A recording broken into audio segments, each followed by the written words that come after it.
Testing. How you doing? Oh, I can't hear you at all now. Now he's just drunk. Fucking drunk Eric. Ehren. But if everything is connected, where you see the microphone where it says mute, there's like select a microphone. You might just have to select the different microphone they have plugged in. So in the Zoom window. There's also a mute button on the fucking Yeti. So I think if it's flashing red, it's muted. Let's see it. Hold it up to us. We can't hear you, so no, you can't talk. Tilt the laptop screen down. So yeah, there we go. Okay, now let's see the Yeti. Yeah, it's muted. It's muted. So press. There we go. Why would I feel like a full red light means it's activated, a blinking light means it's not, but what do I know? Yeah, you get. I don't. The worst part is this fucking stupid Scarlett system to run this mic doesn't have a fucking mute button on it or like a cough button, which is so stupid. Like I literally don't understand it. Like the Yeti is so much better when you can just whack it and not. Yeah, although you can hear that shit every time you do it. True, that's fair. But now you hear me click the fucking mute button like an idiot on Zoom. Yeah, get like a Stream Deck or something, and you can program it to be like a mute or unmute, and you just like click, click, click. Yeah, but now there's a fucking million other buttons I gotta learn. Such an amateur. Man, that's what we gotta get Peter on there for. Yeah. Do we have anything we're talking about specifically, or no, dude? We're just hanging out, shooting the shit. We should get a beer. Grab a beer, bro. Fuck, grab me a beer. I got a scotch, but that's about it. Yeah. So you should start at shotgunning. Actually, just open it right up. Yeah, like right on the fucking mic. Just suck them right back. Just. Have you guys watched like one of the recent Joe Rogan experiences, like Feed the Parks or something? It's called where he does it with Save like Our Ari Parks. Shaffir. Yeah. Oh my god, Ari Shaffir got puking. They get bombed, man. It's hilarious. Like 14, 15 beers. Like holy shit. All right, I'm gonna grab a beer then, you sick fucks. I can do a scotch. I got scotch here somewhere. I'm fasting. Fuck both y'all. Fucking do this to me. I'm gonna hit a toke. How's that? It's alive. All right. Oh my god, that fucking fig tree's looking good in the back there. I think it's an olive tree. Okay, well I'll just go fuck myself. No, sorry, that one is a fig. I think you're right. It is a fucking fig tree. Don't lie to me about your fig trees. You sick bastard. I will not have any of that on here. Did you get a beer? I got a beer. What kind of beer did you get? I have a Michelob Ultra because I'm gay. I haven't had a beer this whole month. No. Yo, I was totally on the path to fucking coming down to 185. And then we went to our hunt camp and did a couple things. And now I'm like fucking right back to 196. Fat piece of shit. I'm a piece of shit. Yeah, you are. You suck. Mine's coming along, but it's just interesting this time around. Bro, having a harder time. It's slow. Yeah, it's like slow. Right now, my average for 4 weeks so far is 1.7 pounds, so about half a pound a week.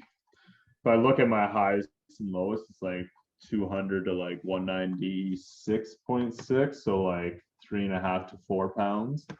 Yeah. But it's just not very consistent. And I know I'm doing a lot of fasting and fucky things and working out and just not working out and stuff, but it's just I want to lose it faster. I'm just like, fuck. Well, get a rower. I don't want to put this fat on ever again. Like, just fucking keep it off forever. I know, it's fucking gay, dude. It's so annoying. It's just like, okay, get lean and then just fucking enjoy shit, but fucking, as you say, like roar after, fucking You just got to keep burn getting it, just getting burn after it, get it the fuck out of here, bud. I know it's Rowers are terrible. good. I love the assault bike though. Like I The think, assault by 3 seconds on that bitch. buddy, fucks your whole body up. Give me 15 seconds of a sprint and you're just gassed for like the entire day. Fuck. Yeah. All right. Let's get this You guys fucking ready? podcast started. Cool. Yeah, We're good. ready about it. You guys have a good time. Plugged in. All right. We're going to have a good time. All right. Ehren. What's going on, buddy?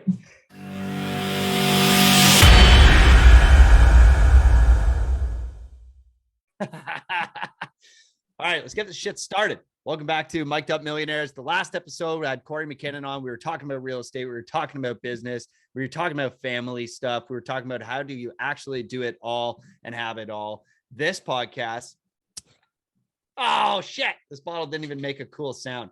This podcast, we're having beers and hanging out, and it's going to be a lighthearted exploration.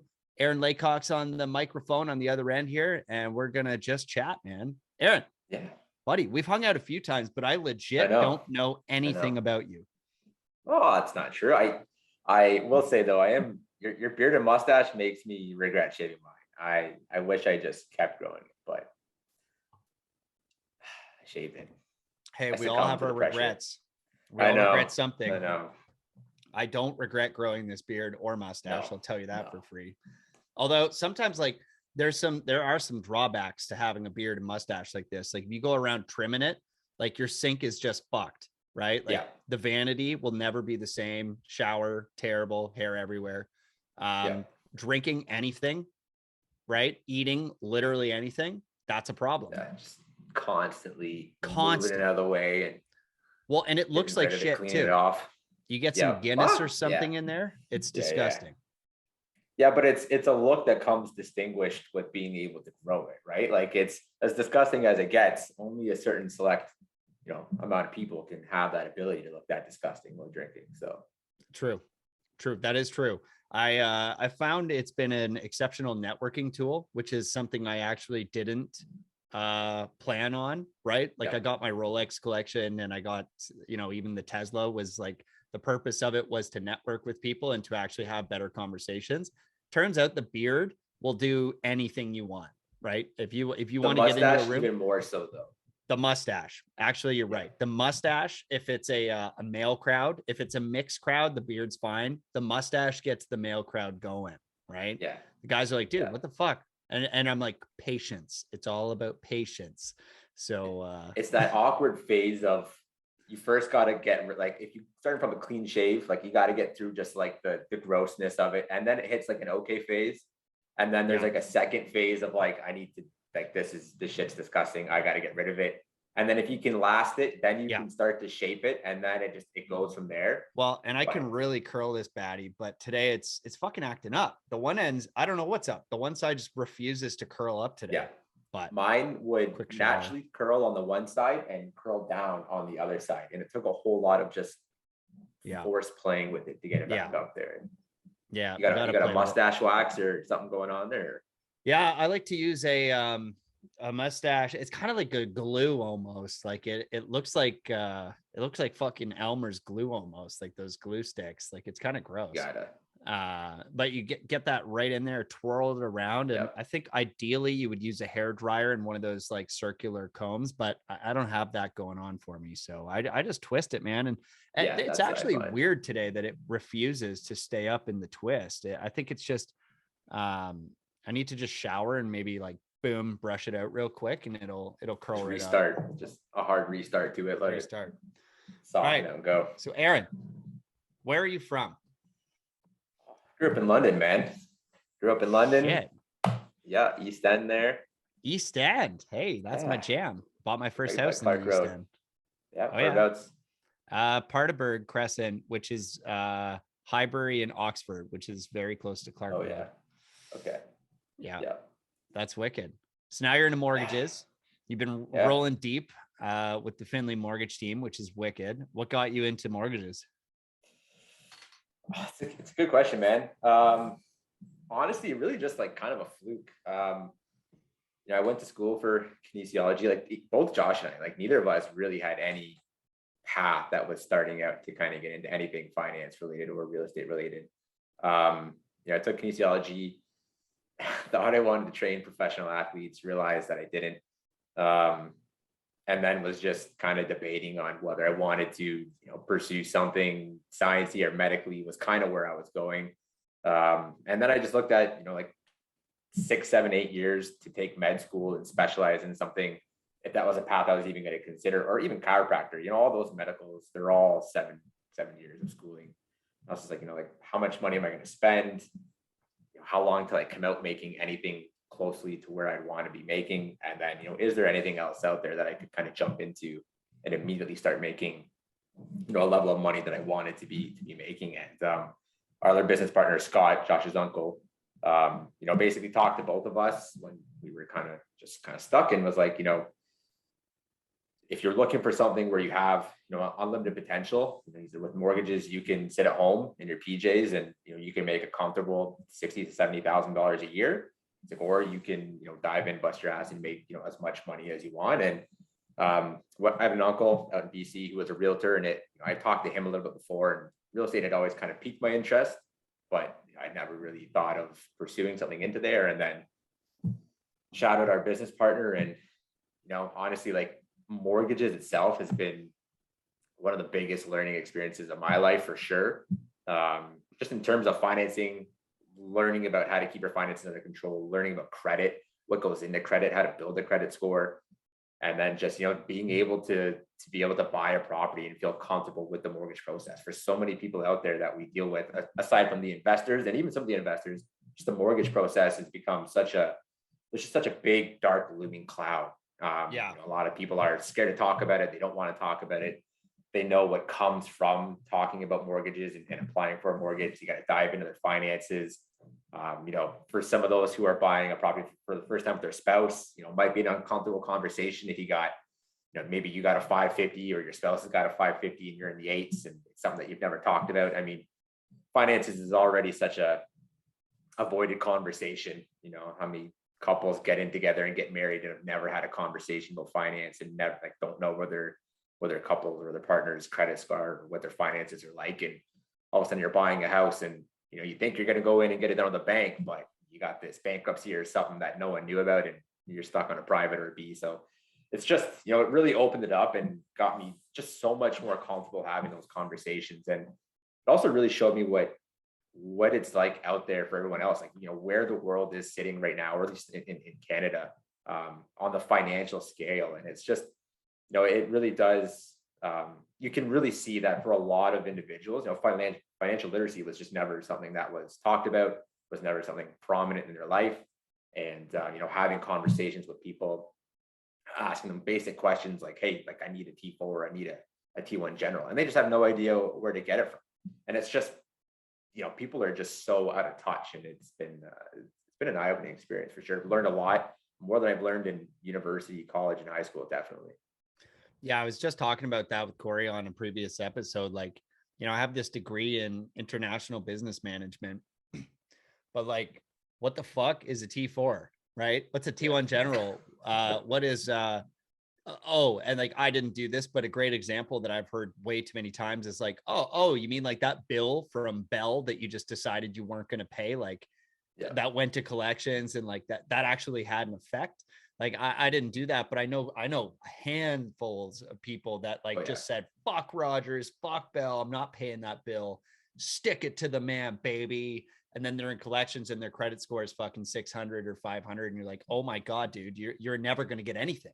Yeah, you can have a car, but at 8% interest, right? You can have a house for sure, but at 5, 6, 7, 10% interest, right? And I think it is really unfortunate that nobody, I think one of the most unfortunate things is the thing that you're touching on right now, which is like, people just don't want to talk about money. And it's like, I feel like this is the same type of problem of like, when fat people don't want to talk about being fat, right? Like when you're not allowed to body shame people, like if I'm not allowed to tell my best friend, hey bro, you're getting fucking fat, it's time to hit the gym, right? It's time to fucking smarten up. Like maybe you should sleep a little more, eat a little less, drink less, and maybe, you know, start walking. Like let's take some steps in the right direction. But if you're never allowed to say that, like, how are we ever supposed to put a plan together to improve? And then if we can't improve, we're probably like, I am of the opinion that anything that's not improving is probably decaying, right? I think very few things stay static.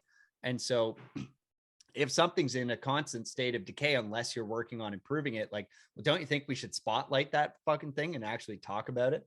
Like, that's what gets me going. Like, I think finances, fitness, health, relationships, family, all that stuff should be on the table. And that's where I've been getting a little freaked out, right? With like cancel culture and some of like the toxic shit I'm seeing in the last couple of years. Cause like, if you guys can't talk about money, like money's the number one thing you guys do anything for, right? Like most people are spending a significant portion of their life. Let's just argue on a simple clock, 30% of their life, right? If they're working 8-hour days, if there's only 24 hours in a day, that's 33% of the day, right?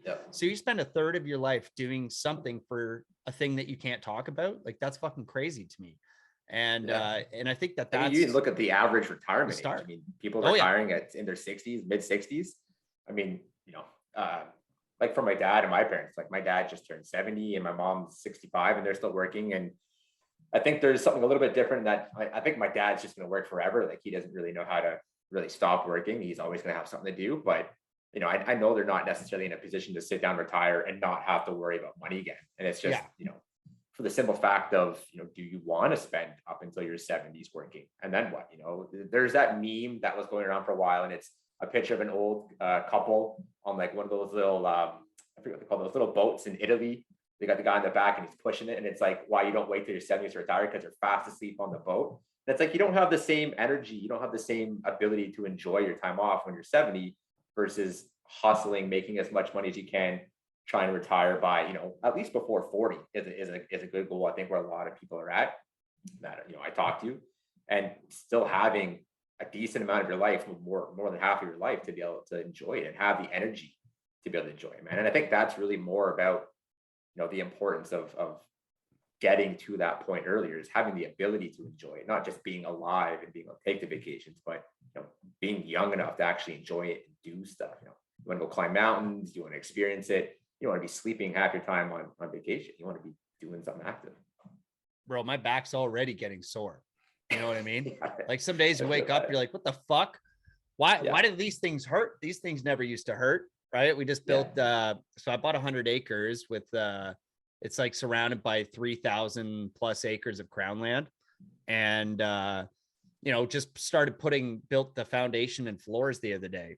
But it's in this like crazy location, like it's in the middle of absolute nowhere. So there's no way to get the lumber there. So it was a very shitty process, physical process, in terms of getting all the lumber like loaded onto my enclosed trailer, getting it out to the property, getting it onto ATVs and onto the trailers and stuff. And like the trailers flipping and doing all sorts of shit in the mud.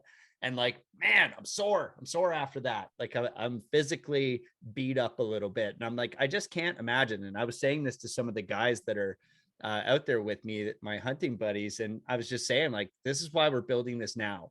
Like we're building this now because it's going to really, really suck if we were trying to do this when we were 60, right? Or 50. And it's like, I don't think you can wait for those things. I think you have to just grab life by the reins and just take it, right? Like, how I honestly don't understand the format of like waiting until you're 50, 60, 70, 80 to do the things that you actually love doing. Like, I think at all expense, you should try and accomplish what needs to get done in order to hit some of those goals now.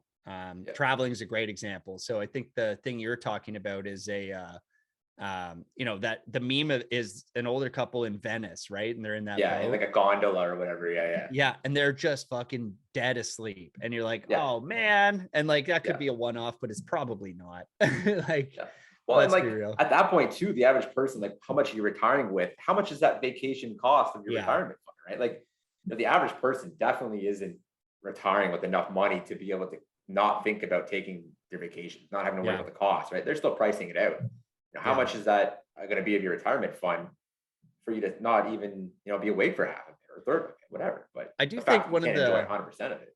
I think one of the cool things that is going on, and there's obvious issues with how attached we are now to technology and with, devices and stuff like that. And I think probably more people are addicted to like the social medias and things like that than they should be. But one of the really cool things is that we can remotely work from anywhere in the world.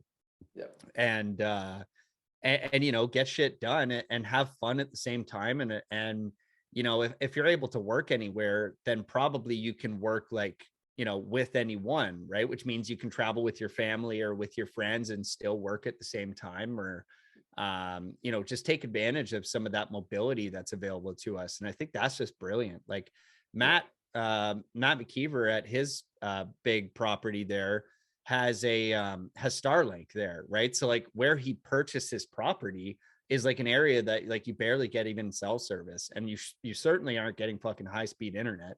He's got Starlink set up there. But now you just pay $150 a month and you got Starlink fucking beaming. Like it's basically fiber optic type speed from the freaking sky into your cottage in the middle of goddamn nowhere. And you can just be online, right? You can take care of business like that. And for an additional $10 a month, you can take the Starlink dish and mount it to like your truck or wherever and take it anywhere, right? And now you've got high speed internet everywhere on the go. And so I think that's some of the really cool things that I'm looking forward to in the future is like, I wonder just, decentralization, leveraging like the blockchain, leveraging cryptocurrencies, leveraging some of these opportunities to really be able to live our lives on a more international scale with more mobility. And I really am fascinated by this concept of being like a digital nomad, right? Yeah.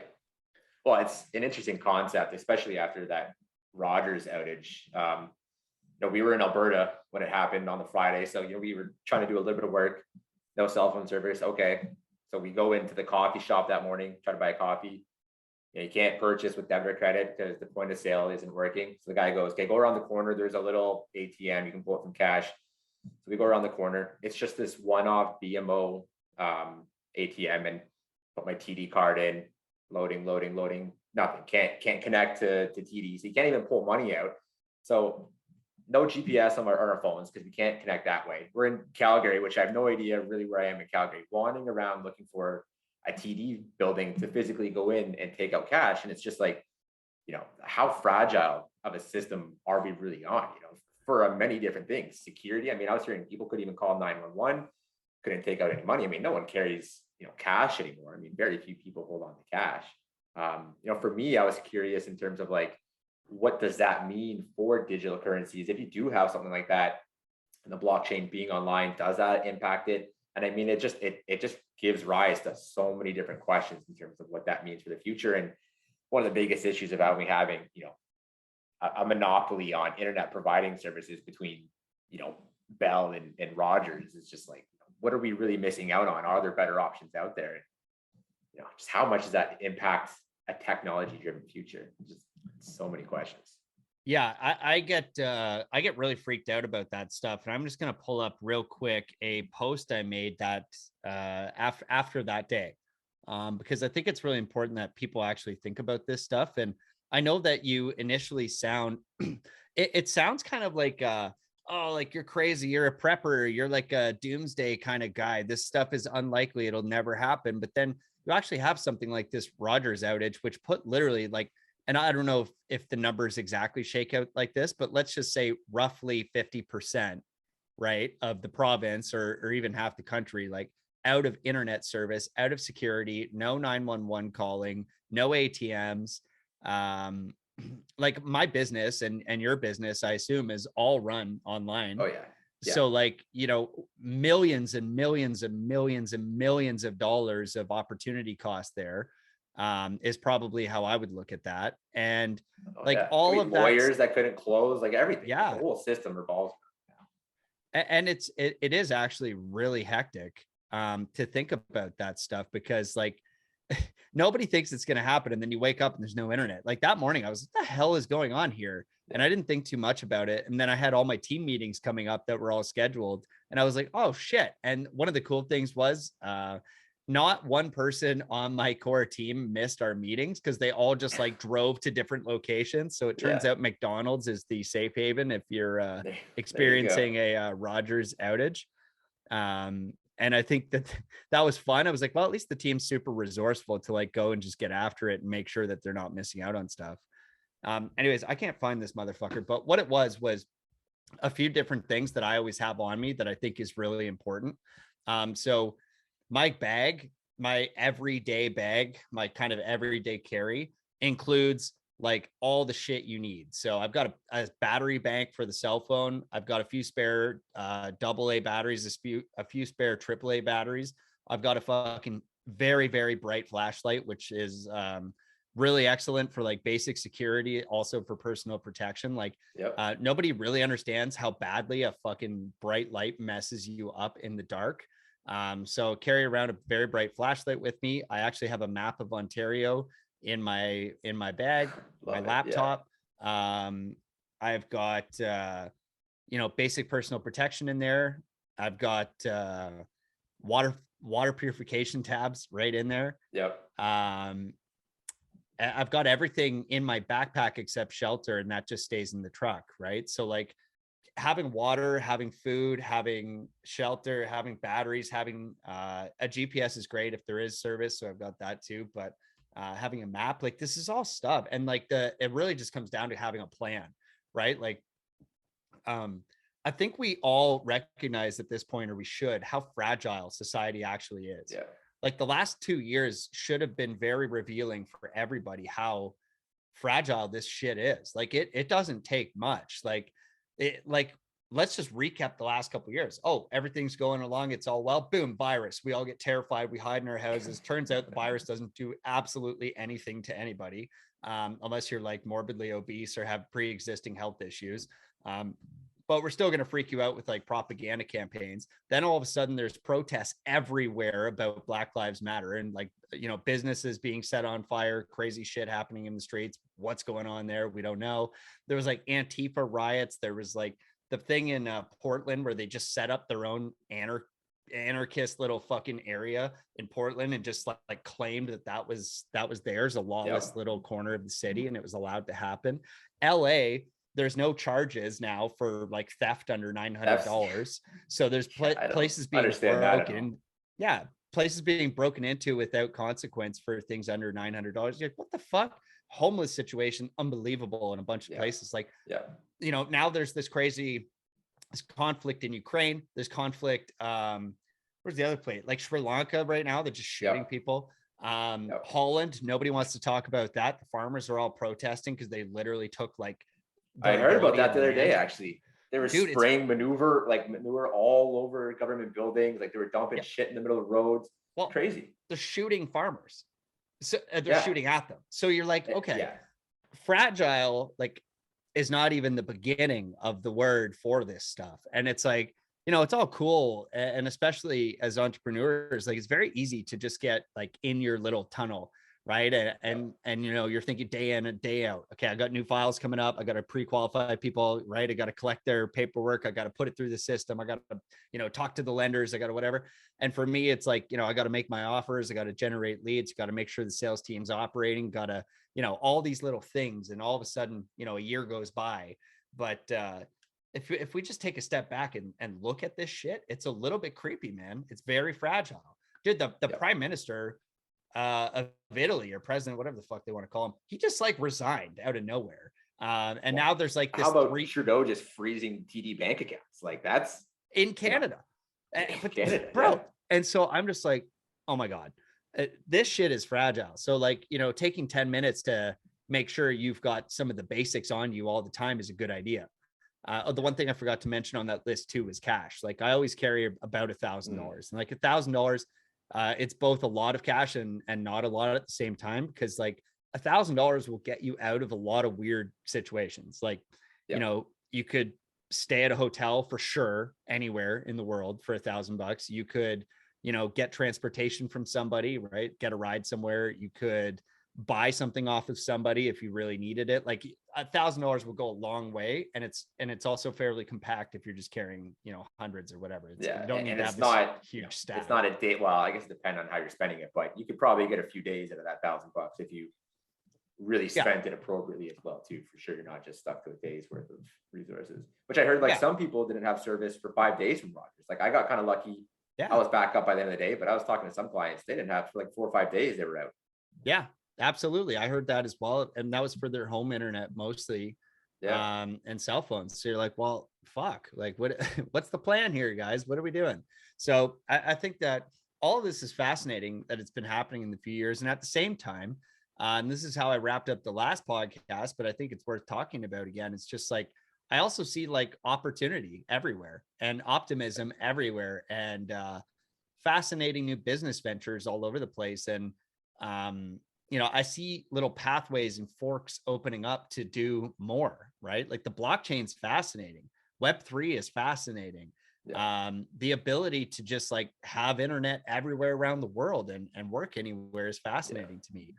Recessions I find fascinating because, you know, fortunately we've both, and I think this would be easy to say for your business as well, like these are recession proof businesses, right? You're either entering or exiting real estate in a recession, and either way you're going to need real estate services, right? Which I would bundle us into. So like, I think some people are probably going to have to, you know, do some hard thinking about what their business model is like. And I think the best way to do that is to think like, what are the cost centers and how can we turn those into opportunities? Like, where are we losing and how can that actually be an opportunity for us? Because everybody else must be losing in that avenue as well. And I'm excited, dude. Like, I think all the money is made during these periods of uncertainty and these periods of like crazy market swings. Like, this is where real opportunity is. So I'm both like, on one side of things, I'm like, oh my God, we're so fucked. And on the other side of things, I'm like, this couldn't be better. Well, Grant Cardone talks about it in one of his books, right? Like your opportunity in emergency type situations like this, especially over the pandemic, you know, your competition is much less than what it was in an opportune market, right? Like everyone is active when the market is hot, but when the market is cooling and people are sitting back and people are, you know, trying to make decisions and figure out where things are going to go, and you know, they're finding that, you know, now they have the ability to make, you know, an excuse and blame it on something else. You know, you have way less competition than what you did when things are good. And I think, you know, that's something that Josh and I took advantage of, and our other business partner during the pandemic is, you know, there was about a couple of weeks where we, you know, took a little bit less time to work, but then we just sat down and we're like, okay, you know, we have an opportunity here now. We either got to make a decision where, you know, we decide we're not going to just hang out and play video games over the pandemic, or we're going to put time to work and we'll come out and we'll have something to show for it. Or, you know, we'll be the guys who said, oh, you know, I wish we did something over that time period. And, you know, where it's going to be the same thing for the investors and any home buyer really coming into the recession as well too, where, you know, houses are down 15-20% in some markets, maybe more in some areas. And as much as rates are up right now, you know, you're still going to have a good opportunity to buy just based on these cost adjustments and the normalizing of the market. And it's not healthy to have a 30%, 40% increase in market every single year. You know, you don't need that.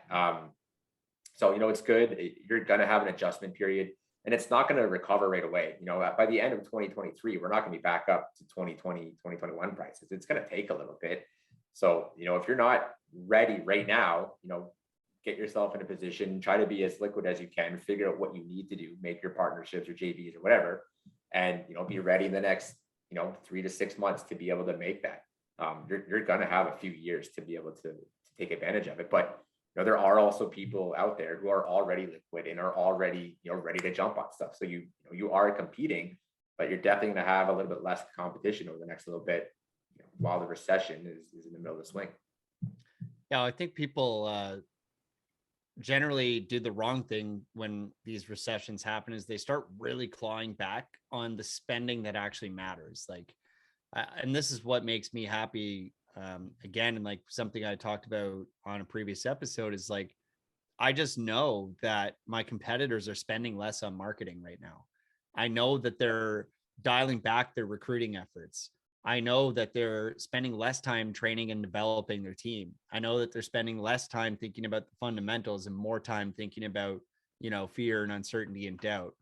And that's what makes me fucking excited, because like, I know that if we can put our heads down, continue working, focus on the fundamentals and do what we're great at, I just know that we're going to be successful at doing what we do. And that's just, it's just the way it is. And, the cool thing is, like, the last couple of years made a lot of people very cocky, right? It made a lot of people you could do no wrong, right? Like with their systems and processes. Like they spent less time building and more time kind of just enjoying through luck. And I think this goes back to the age-old sort of talent versus skill conversation. There was a lot of talent in the last few years, right? But it's skill that wins in the long term, and skill's only built. It's built. That's the point, right? It's built. It just doesn't just happen. Talent's what you have, skill's what you build. So I think that's what's going to separate the people in the next few years. And it'll be fun to see who's here, right? Who's still here building in 6 years. Yeah. I mean, anyone who is in some sort of realtor or mortgage agent position, or, contracting, when the market takes a hit like that and really goes into a pause, you're going to eliminate, a very bottom marginal section of that competition for the guys who are, just making a basic living. And, when they miss out on, 3 months, that puts out some people. There's a lot of people who live right on the edge of their finances, and not having any income come in for 2-3 months is enough to put some people out there, and enough to, really thin out the environment. So, and I really think I look at, like, drawing the comparisons between the stock market and what housing, when everyone starts to be buying at the same time, you're probably not the right time to be buying, or you really want to make sure that your numbers are so dialed in that you have those margins, you have those safety margins in there, and making sure that you've done your due diligence. And it's going to be the same as right now. There's going to be a very small period, and we might already be there, where the people start to sit back as the housing prices drop, and you're going to have maybe only 2-3 months of time to be able to be one of the, until everyone then decides to jump in and start making the purchases. So, you got to be able to time that and make sure that, you're not buying at the wrong time, because everyone's been sitting around saying, hey, I'm going to wait until the end of the year because that's going to be the best time to buy. And if you are one of those guys who are buying single family homes or duplexes, and you wait till everybody jumps back into the market, you've lost that advantage. Yeah, I agree. And I think that there are people that will buy at the wrong time as well, like the quote unquote wrong time, or buy the top. And I think that's okay. Right. So I got a good fail story for that, but it's a fail forward story. So last year, I wouldn't remember when, but it was literally the very height of Bitcoin. So like Bitcoin topped out around 70,000, and I bought a full Bitcoin at like 69,000 or something, like literally the fucking top. And if I had taken 5 minutes to look at any charts at all before I purchased it, or if I'd just done some of the fundamental practices that you should do when you're investing in anything, like, dollar cost averaging, not being a fucking idiot, I would have gotten far better pricing, and I would have ended up with a lot more. I don't know if you want to call it, let's just call it shares in Bitcoin, because that's the easiest way to think about it, right? I would have had a lot more sats. So I think that's fine, as long as you don't like panic, sell the bottom, and then like exit the market and leave forever, right? I think it's totally fine to make mistakes and buy the top of something, right? Or lose money on something, because what it did for me, and how I think a lot of people would benefit from looking at it, is like, okay, I bought this thing, I took an immediate L. It was like the next fucking week, it went to like 50K. I was like, okay, that's how you burn 20K. I understand that. Cool. But what it did for me is it actually spawns sort of a much deeper interest in the actual fundamentals, right? Like it forced me to think about the tactical analysis. Now I know, like, now I'm watching it. Now I'm subscribed. Now I have mentorship in there. Now I'm subscribed to like behind paywalls on people that are very, like, a lot smarter than me, doing technical analysis on it and reading through the charts so I can better understand it. Like I paid it's $1,200 a year or something There's a service I love called Into the Cryptoverse, and it's done by a guy named Benjamin Cohen, and he formerly worked at NASA as a research dude, and he's worked at some other space company. And the dude's just a fucking genius. And so his whole life is about reading charts. And so I like to learn from him about Bitcoin because he just reads through Bitcoin and some other crypto stuff. And it absolutely got me, thinking about this thing a lot more seriously. I then attended conferences, right? I've attended a few conferences now and meetups about it. I've met a lot more people in that world about it, and I get to share my story, and I wear it right on my sleeve. Hey, I bought a 69K Bitcoin, and they're all fired up about it. They love it. They're like, well, now you're here, right? Now you're here. And I'm like, yeah, exactly. And I think that's the lesson to take away from it is like, and I've done the same with real estate. Like I've never actually lost money on a deal, but I've like broken even after, doing 3, 4, 5 months of work on a project, and then you break even on it and you're like, fuck, that was like kind of a time loss, right? And there's opportunity cost there. But I think that's the thing too, is like, okay, well, now we know we don't buy D-class neighborhoods, right? We don't buy, crack shacks and then have no security and leave your tools there because it'll get stolen, right? Like, you know what I mean? So if the windows are already broken when you bought it, it's not secure.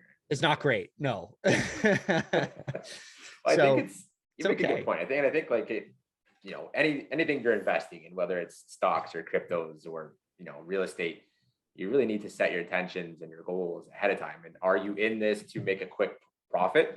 Are you buying NFTs to flip them? Are you buying crypto to be able to sell? Like, are you day trading, or are you looking at this as a long-term investment because it's something that you believe in the foundation and the utility in it? And for your circumstances, buying a $69,000 Bitcoin, if you believe in the longevity and the utility of it, there's nothing to worry about because market cycle and it's going to come back up, and the goal is it's going to be worth. You didn't buy it because you thought it was going to be worth 69,000 forever. You bought it because we're hoping it hits to $1 million, right? So for you, for it to hit 69, drop down, I forget where it's sitting right now. I haven't followed up with it lately, but I know it's a lot lower than 50,000. Yeah, it's in the 20s, yes. Right? It's 20,000 USD right now. So whatever that is in CAD. But regardless of how low it goes, when it comes back up beyond that 69,000, you're making a profit, and it's going to take time. But you got to be able to set that intentions and know what you're doing. You got to be able to believe in what you're investing in. And if you buy something and at the first chance it drops in value and you're panicking and you're looking to sell, you're either not the type to be investing, or you got to reevaluate what you're looking at and what your intentions are. Because if you believe in it, you shouldn't be scared of that first dip, because then you're either believing you're buying at the absolute max, which is silly, or you're just getting too emotional about it. Yeah, what's your conviction? Right. And I think that applies to everything, right? Like, how convicted are you in business, right? Should I be an entrepreneur? Well, how convicted are you? Are you going to legit be the dude who's working on Sunday at fucking midnight to make it happen? Are you going to be the dude who's answering the calls in the morning, in the evening, on your holiday, on family time, on whatever, to make the deal go through? Like, how convicted are you? What are your goals? And how bad do you want it? I think that's the real question. And once we discover those answers, I think that's how we can make better decisions. Like, I think a lot of people make the mistake of like going into business or investing is kind of a similar principle. It's like, it's just on you. Like, you either make the right call or you don't. And like, going into business is similar. And like, you're essentially self-employed, right? It being, you're an entrepreneur, right? It's just, you're either going to do the work or you're not going to do the work. Yeah. And that's a scary thing for a lot of people. Cause like, there's a lot of days where you don't want to do the work. Like, 100%. You just straight up don't want to. Yeah. And I think that's definitely the biggest thing that I learned, is that I think people start to lump making money and everything that comes with making money into one kind of category. And they go, it's hard to make a lot of money. It's actually very easy to make a lot of money if you have the ability to put in the time and work to be disciplined and learn the skills and the tools. That's the stuff that really takes, the hard work and the effort.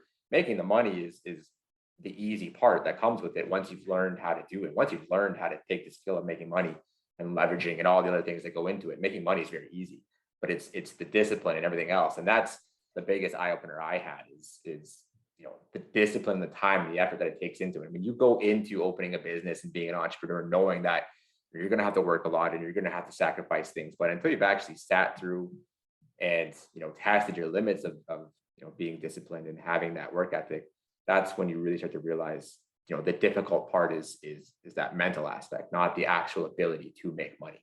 Because it's very easy. If you can learn a skill that people need, you have the entire world out there to be able to make that money, and people are willing to pay for it. But it's, So how do you stay disciplined? I think you got to really just have, again, like, what's your intentions? What are your goals? What are you looking to do? It's definitely can't be all about just making money, because there's always going to be people who make more money than you. There's always going to be billionaires. There's always going to be a trillionaire. There's always going to be someone who makes enough money at some point that there's not even a word for it yet, or has some sort of asset that covers that. So you really got to be able to just define that with your own goals and your own desires, and what do you want your life to look like? Because that's, you're gonna, money becomes such a distorted thing after a while, right? When you start, it's the same as in real estate for us looking at deals, and for you guys looking at deals. When you start off with those $125,000, $200,000 deals, and that's a lot of money, and then you work your way up to the $800,000 to $1 million deals, and that becomes a lot of money. And then you get into the apartment buildings where it's $2, $3, $4, $10 million, and then you get into the land development, then you get into this and that. And as the numbers get larger, when you start working with like $10 to $100 million, all these other little $1 million deals, it's just like the average deal now. It just becomes the average thing. So money has that weird concept where it really does kind of become, irrelevant may not be the right word, but you really do lose that association with dollar values. And it really does, it can't be about the money, because that perspective of money changes so much, and you're always going to have someone else that you're kind of competing with. And again, when you're just focused on just making the money, it's going to change your vision, like in terms of how you're focusing on your work day to day. If you're only focusing on people that are going to give you big dollar items, you don't want to start excluding some of your clients that have smaller stuff because it doesn't seem worth it, stuff like that, right? So it can't be about the money. It's got to be about providing that service, providing an experience, and then just what you want your life to look like, and have that goal is laid out. Because keeping your eyes on the money the whole way just doesn't work. Yeah, I find that people are very poorly motivated by actual money, which is like the polar opposite of how a lot of people think. Like, I think if you were to ask me, why did you get into real estate 5 years ago, I would have said, well, for the money. This is obvious, right? Why did you get into the mortgage business? Well, there was money available. Why did you get into anything? And I was like, well, money. But it's actually very loosely tied to, like, the money's just kind of like a tool, or like this thing that happens when you're trying to accomplish the lifestyle that you want and hit your other goals. And I think that's where you just nailed it. There is like, what lifestyle do you actually want? How do you want to live? And that's how you should set up your income goals. And when our income goal is actually associated to how we want to live, it's much more likely that we'll make that extra call, right? That one more call, that one more appointment, that one more walkthrough, that one more file, that one more, whatever, consultation, whatever that looks like for you and your business. But like, I think the money itself, because like as an extra, if you're like, Adam, I'll give you $500 right now to do this extra thing, like I'm probably gonna be like, no, fuck off. I don't want to. I'm not going to do it. But if you're like, hey, like, I can get you closer to hitting that 100 country goal, right? This task is actually kind of worth like the flight cost to that next country on your list. And it's like, oh shit, like, yeah, I kind of like that idea. Like that actually does sound like a good idea for me, because it fits my goals, and like knowing those goals is important. And one thing that I'm actually having a meeting in a few days about on Thursday, and it's a meeting that I still am unprepared as fuck for. Like this is the hardest meeting I've had to do in a long time. And it's because it relates to this subject, right? And the meeting I'm trying to have is a 5-year goal meeting. And like, this to me is a near impossible task. So have you thought on that type of timeline? Are you able to do this? Because to me, when I look at people and they're like, yeah, I can do that, I'm like, oh my God, he knows something I don't. Cause like this seems like such a hard task for me. Headphones aren't working properly. Headphones are fucked. There we go. Getting You're back. rugged on the Every audio. time my phone rings, it kicks over for some stupid reason. I don't know why. Oh yeah. Sorry, man. Let me turn this off here. You gotta do not disturb that bitch. Okay. Yeah, I just did threw it on there. Sorry, buddy. But I agree with you though. What I was saying is the 5-year goal thing. Like, are you able to think on that timeline? Because I've been so fucked up trying to actually think on that scale of time. Like it hurts. My brain just like stops. Yeah. Well, I think, you know, we're such an immediate society right now, right? Like everyone wants instantaneous gratification. They want things now.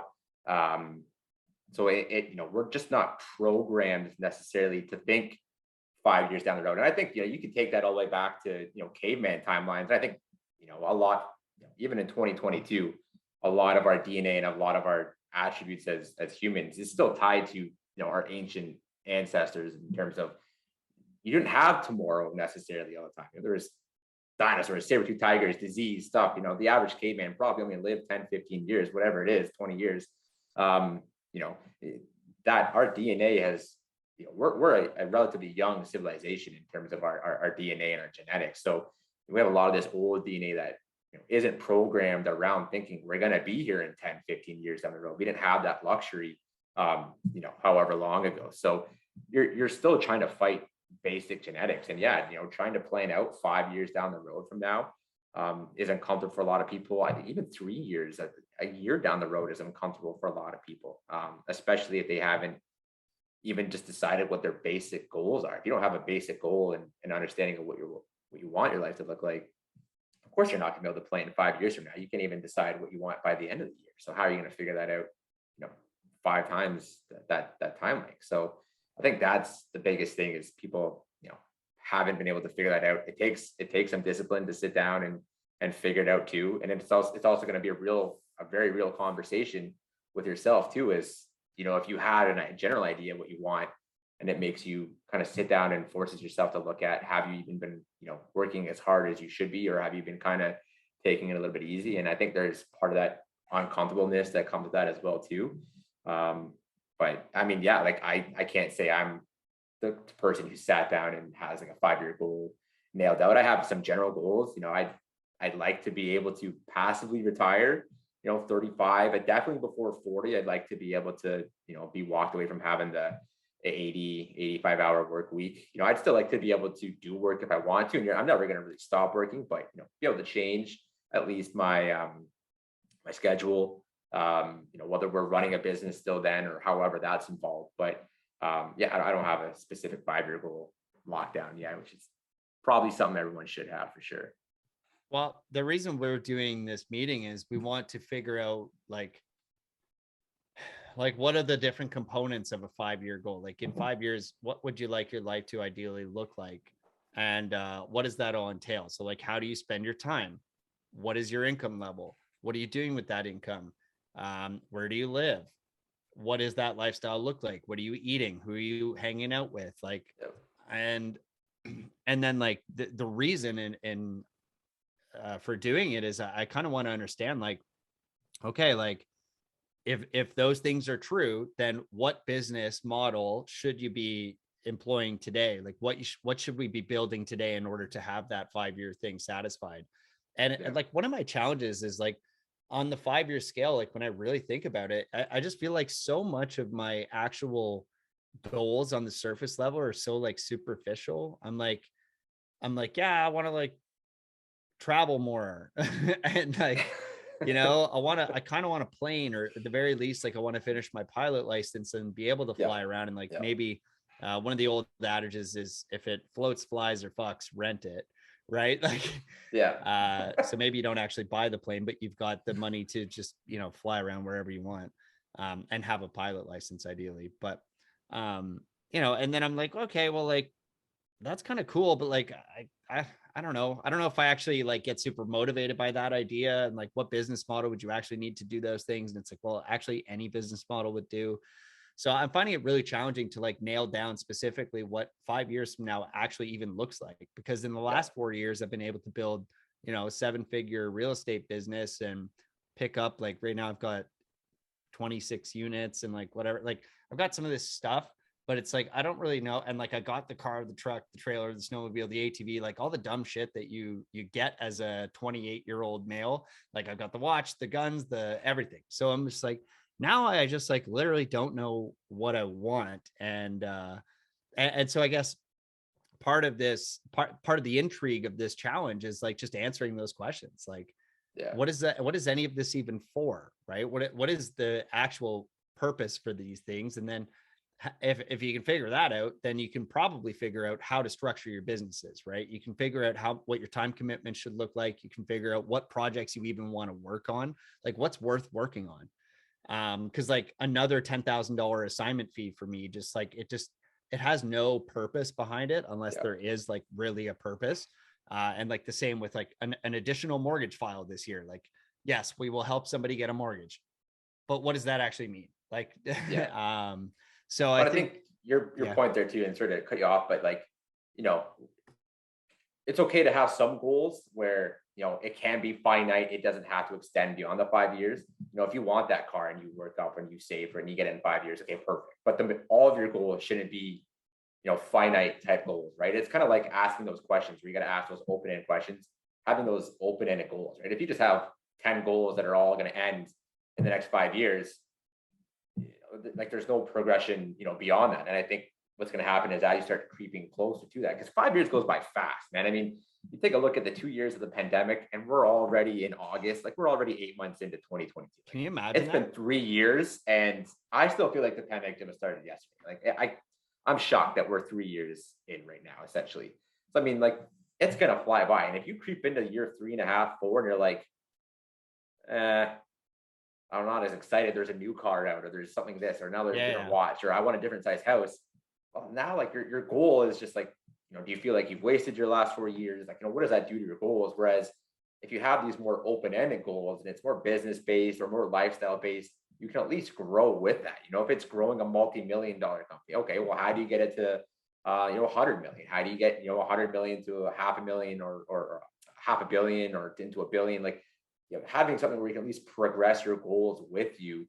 And as I said, you can have those finite goals, you can have the cars and the watches and stuff, but I think the majority of them should be something that is able to grow with you as you go, because you might crush your 5-year goal in 2 years, 3 years. How do you be able to get past that? And what can you do with it? Can you convert like it? I like the challenges that are presented with some of those like stretches. Like that's why like I think setting that target's even fun to begin with, right? Like if you want the car, like go like figure out how to do enough effort to make the money to get the car, right? And I think like the fun part of that is the learning experience of like actually figuring out, well, like, okay, well, I probably have to scale my efforts, and like maybe I actually need to delegate a bunch of work.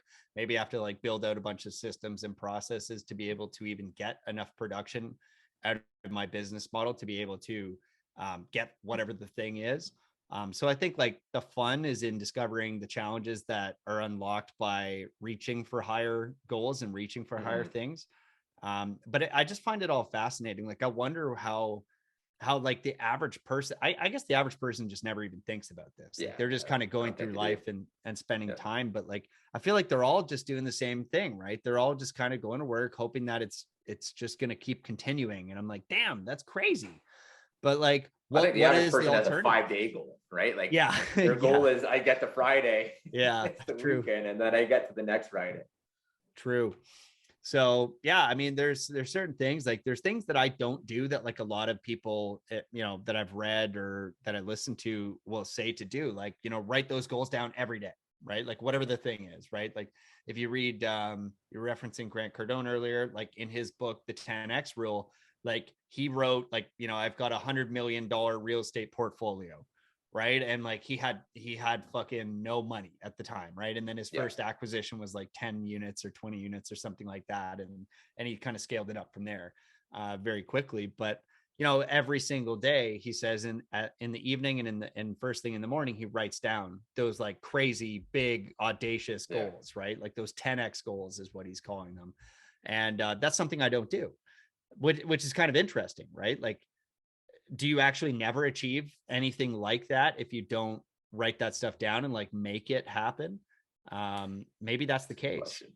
I think You definitely, I mean, I think the majority of people talk about writing down goals and doing the affirmations and goal settings and physically writing them down. But I've heard of people too who don't necessarily write them down, but maybe visualization, like, are you writing down goals, or maybe you take an hour to go drive around a neighborhood of where you want to buy a house in, right? It's kind of the same thing. You're reaffirming it. I think Ed Milet really talks about the right way with like your is it your reticular activation system or whatever it is, your RAS system, where it really he kind of breaks it down in the physiology of it and how it actually helps your brain recognize and because the average person, you talk about the secret and they're like, oh, okay, the secret, like you wish this thing into existence and then it just shows up. And that's like the very basic introduction someone gets into like manifestation and affirmation and stuff. And then you get into the deeper books that people talking about some sort of reaffirmation and affirming it, whether it's visualizing it or writing it down.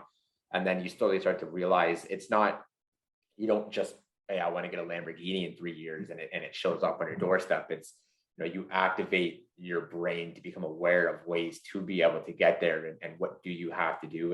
And you do have to set your mindset into the right system. So, it's regardless of how you're doing it, you have to be doing something that kind of, is motivating you. And a lot of it's motivation as well too, but something's got to be putting that in your mind, every single day, or at least the majority of the time, to just keep yourself focused on it and active on it. Yeah, 100%. And I just feel like I don't spend a lot of time thinking about it. Like, I don't know, you get busy, you're doing whatever. Like even kind of going away to my property this weekend, like boom, that's 4 days. Like that's just 4 days is gone. And you're like, holy shit, 2 years happened of like doing things, right? You're like, did the right, like technically did a lot of the right things by like building out the business, hiring the right people, building systems and processes and stuff. But I feel like we just don't spend enough time thinking about like literally what's the point? Like in 10 years, if you had the same business as you do today, like, is that cool? Is that good? Is that a terrible thing? Is that a great thing? Is that like, where are we at here on this? And I just feel like I've never been able to answer that question. Like that's a classic like interview question. Like, where do you see yourself in 5 years? I'm like, fuck off. I don't know. Like, I literally don't know where I see myself next week, because like, I might just wake up and decide to build a new business. And like, that's just who I am. So I think I struggle with that, but at the same time, I'm having a fucking blast. So like, I don't know if I should be kicking myself to do this stuff more or just let it happen. But definitely this meeting is freaking me out, because I'm definitely realizing it's like a really soft spot. And I think that's where, if I was saying that about fitness and finance, I'd be like, well, that should be the thing you should focus on. Right. I agree. Yeah. Well, and maybe it's something where it's like, maybe you take a look into different ways, right? Maybe it doesn't have to be a hard written down goal in the next 5 years. Maybe find something that works a little bit different. What that is, I can't say. I definitely am not the expert on it, but maybe a vision board. What you've been doing so far has been working. Yeah, vision boards. I mean, there's so many different things that people use, right? And I think it's just, you have to pick something that's going to be comfortable for you, right? If you hate writing things down, you're not going to stick to writing down your affirmations, right? Like, for me, I think I'm more like, I've tried writing and doing the affirmations and journaling, and I can do it for like a few days, and then I don't know, one morning I'm kind of tired, I sleep in for a little bit, and then I go right to work, I don't do it. The next day I forget, and then all of a sudden it's like 2 months. I'm like, well, that lasted for like 3 days. Whereas if maybe you just like to get up, go grab a coffee, drive through that neighborhood on your way to work, enjoy your coffee, you're doing something where it's a lot more visually and stimulating. That's interesting. Yeah, I think you have really to take interesting for you, like that type of tactical experience. Like if somebody was like kind of house dreaming, right, or maybe it's window shopping of some sort, like, and you just kind of like work that into your daily routine, like that'd be really cool. Who was it? Was it Tom Bilyeu? I think he did, right? I think he was talking about how he used to go take vacations in the area where he wanted to live. I forget who it was. It was someone, but they were saying how like, as he was getting his way up through business, he had an area that he wanted to live, and he would, him and his wife would go take vacations every year in the area, rent the nice car, live the lifestyle. Grant Cardone again. Was it Grant Cardone? Yeah, I'm actually fairly certain this is Grant Cardone again, because he's talking about like going crazy, like get the car, rent the craziest house, and like in the area that you were hoping for. Actually live it for a little bit, allow yourself to realize it. then you go back to reality and you keep it with you. But Yeah. I think everyone's just got to figure out what it is, man. And it's same as business. I mean, I don't necessarily believe that you have to be 100% in love and passionate with your business to really succeed at it. I think you definitely have to enjoy it a little bit, but chances are the majority of things that you really love, I don't know, people may disagree with me, but I think the majority of people who have a passion they love probably isn't going to create them enough income to get where they want to be. There might be some exceptions to that, but I think you have to be able to be disciplined enough to stick with it and do it. You know what I mean? You can even draw some of the similarities to, like, if you ever listen to like Tim Grover's books and stuff like that, where he's talking about MJ and Kobe, they obviously love it while they're doing it, but they look at it from a business standpoint. I'm doing what I have to do to be the best. And then when they're ready to retire, they walk away with absolutely like no remorse. They're like, yeah, I'm done. I was ready to walk away. They don't have that same like attachment to it. They're able to kind of cut that line. So I think you can make the money and you can get to the end without being absolutely in love with it. And I guess like where I was going with that is just, in terms of those affirmations and stuff, if you're not, you either have to be disciplined enough that you're going to force yourself to write those goals down every single morning, even though you may want to, or you find a better way that works that is just, more engaging and stimulating for you. Yeah. That's fascinating. I think I actually like this idea of like just the more tactical experience of it. Maybe that's what I need to focus on. Although I don't have a lot of time in the next 2 days to really dial in on that. I was thinking I should just like probably jump in a plane and go fly. But I won't be able to do that before Thursday. So fuck. But anyways, cover more area. What's that? So you cover more area. You could definitely get to a lot higher end neighborhoods if you're flying versus driving. There you go. Yeah, we recently, that's one thing I did recently that was super fun. I was hanging out with my grandparents, and they've been kind of locked down COVID style for the last couple of years. And they were a little freaked out because they're, in their 70s and have some like lung issues and whatever. And they were like really freaked. And I was like, yeah, I guess I get that. But like, we're fucking over it. And they both got COVID recently and they were totally fine. And I was like, okay, yep, that is kind of what happens. And so anyways, I was there on roughly around Father's Day. And then I think it was like a Friday or something. And we're sitting around and they're talking about like how shitty it's been, like locked up, and they haven't been able to see anything. And they usually go to Italy to see their daughter that moved there, my aunt. And they usually like go on like some other couple of trips per year, right? Like Jamaica or hang out on the islands or something. And we're just sitting there on the deck and I'm like, well, fuck this. Let's jump on a plane then. Like, let's get out of here. Pack a small bag. And they're like, what are you talking about? I was like, yep. Got on my phone, Skyscanner, looked up flights, had tickets. I'm like, boom, Monday we're flying. Pack a small bag. We're heading out, baby. And we just went simple. We went to Halifax, and dude, Halifax, I don't know if you've been, but it is fucking awesome. It is so awesome. It was wicked. It was $200 return flights on like the shittiest airliner, but like I was like, man, carry-ons only. We'll head to Halifax for a week. We'll stay in the best hotel Halifax has to offer, and we'll just get out and live a bit. And we went to like every restaurant. We went everywhere. We drove around, just rented a Jeep and drove around. It's not an island, but I call it an island. It kind of feels like an island, and it's small like that. You can kind of cover a lot of ground. So anyways, just like packed a small bag, head out for a week with the grandparents. And it's just like, hey, we don't have to worry about anything. And like, let's get out of the house. It's fucking 2 years later, time to roll. We're having fun, baby. And that, like, it was one of the coolest experiences I've had. And I think it's one of the things that like really affirmed why I'm doing any of this, right? Like, because otherwise, like, if you don't have cool stuff like that, you honestly might as well get some kind of job and make 70, 100K a year at an office where you literally don't need to care at all. You could like check in, check out, be a lot less bullshit.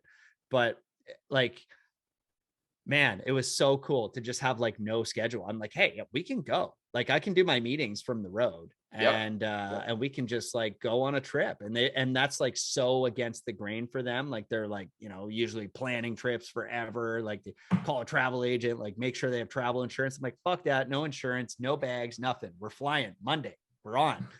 It was so cool. Love it.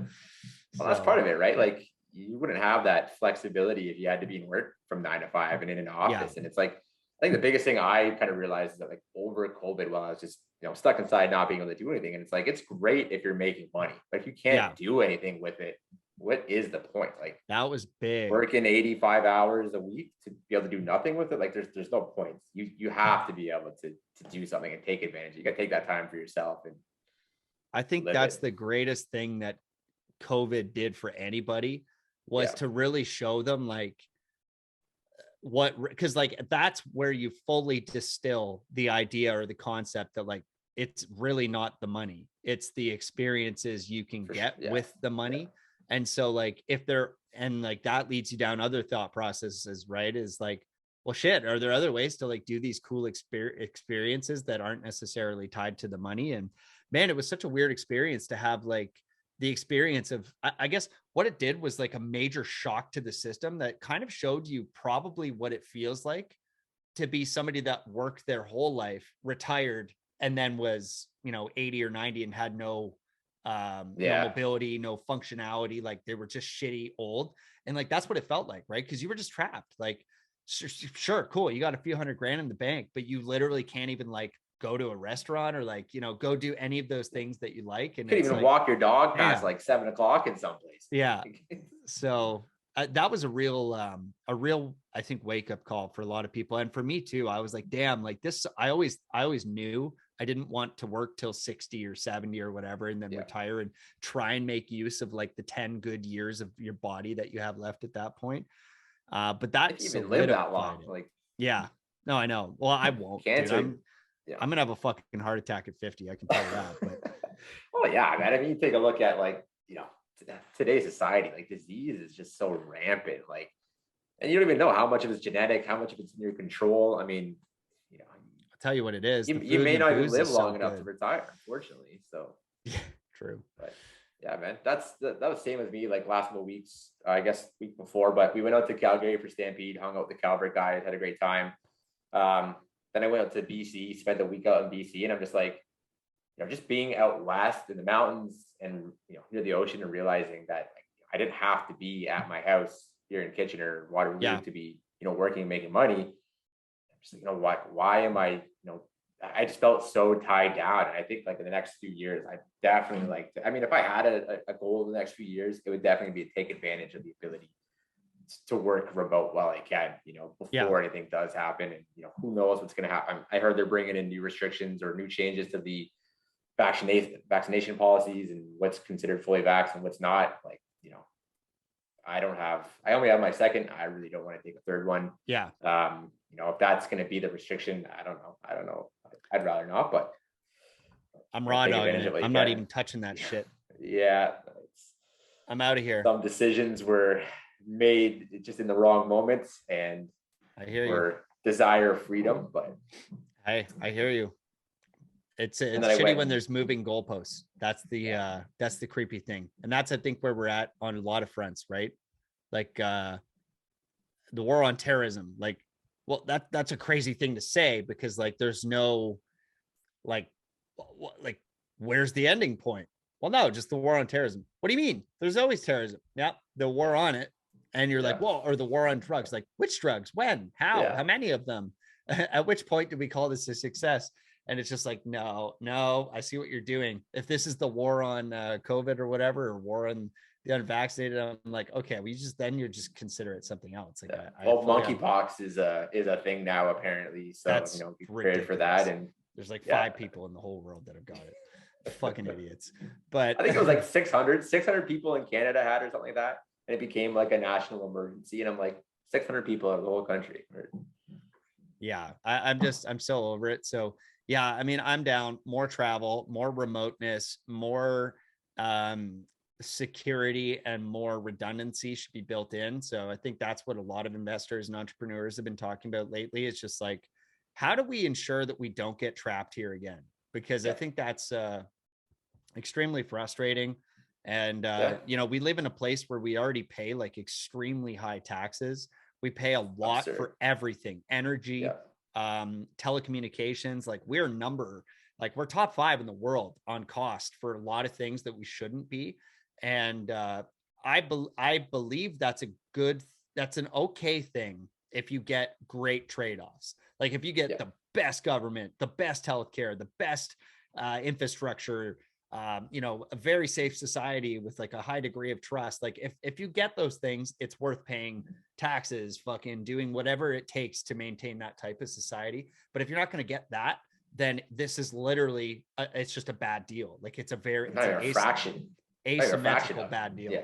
So I think that's one of my big goals is to diversify my country risk, because there's high country risk here right now, and I'm not a huge fan of that. So and you know, being locked in a country where 7-8 months of the year are cold and unlovely, like, you know, if I was gonna want to be trapped somewhere, I'd want to be trapped in Florida, Texas, somewhere where I didn't feel like I needed to travel to escape it.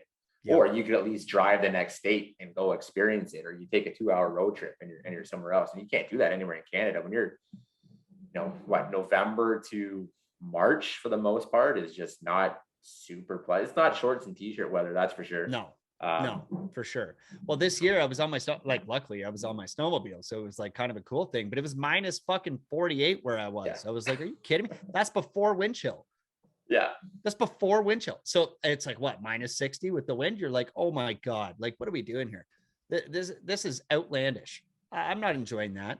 But yeah, I think we got to diversify our country risk. I think we got to take advantage of being able to work from anywhere in the world. And I think we got to ask, you know, better questions, bigger questions. Like if you could live anywhere in the world, where would that be?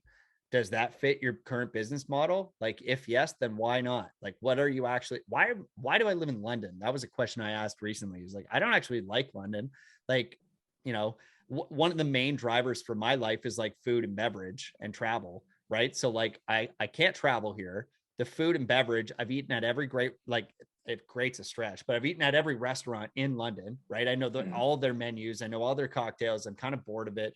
Like it's not in terms of food and beverage, it's not a New York City, right? Not that I like New York City. I think that's kind of a shit city too. But like, you know, in terms of food and beverage, it's not New York City. And you can't really travel. Like everything's so far here. Like we drove out to Matt's place, basically near Manitoba. And like, it's a 24-hour drive to just like get out of Ontario. And you're like, holy shit. So anyways, I think we're going to ask better questions. Like, where would you live if you could? How would that, like, what would that look like? How would you operate it? Who would need to be hired or fired in order to make that happen? Like whatever the questions are, like figure it out. And that's what I'm going to be spending my time on in the near future. And I'm hoping that by me doing this, I can hopefully, you know, maybe inspire somebody else to think bigger too, right? Like, just like, do you need to do what you're doing right now? Like in general, right? If you're fat, do you need to be like, is that really like it's required that you need to be? If you're tired, lazy, miserable, sad, depressed, right? Do you need to be those things? Like, if not, like what changes would have to happen in order to make it better? And I think that, you know, I'm asking those questions too, right? Like, how do I just not feel trapped in a country and feel disenfranchised and feel, you know, fucked up about working so hard for almost nothing, paying a lot of taxes and then getting like, you know, lightning rods by the government? Like, okay, like if you don't like that, then like, are you really going to be the dude sitting there bitching, oh, I'm fat?